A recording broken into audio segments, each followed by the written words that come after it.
Anxiety about Russia and China has overtaken concerns about COVID-19 and climate change, according to the latest snapshot by the Lowy Institute.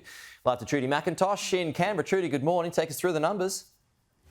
Pete, attitudes towards China have dramatically hardened, really, in this latest annual snapshot that we get from the Lowy Institute. It shows you when it comes to the military threat and what Australia's view of that for the first time we've seen this dramatic increase in this threat assessment. If you show the numbers here, it shows Australians, 75% of them believe it is likely in the next 20 years that China will be a military threat. This compares to just 46% in 2018. So in 4 years, we've seen that number increase by nearly 30%.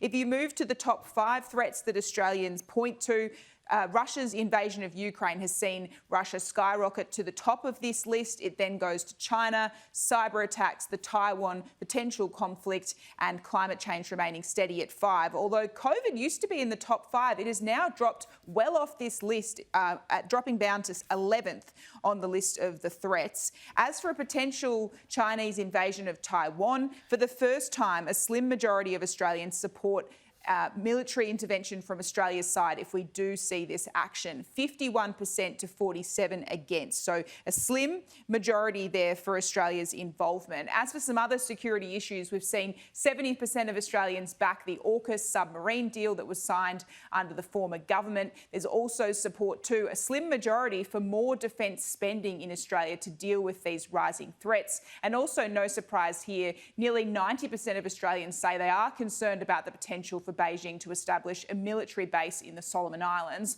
On that phone call earlier in the week, Pete, where the Prime Minister spoke to his Solomon Islands counterpart, Sogavare, the Prime Minister of the Solomons said there wasn't going to be this military base established by Beijing, but obviously Australians remain concerned that that might not be the case. Okay, Trudy McIntosh, thank you.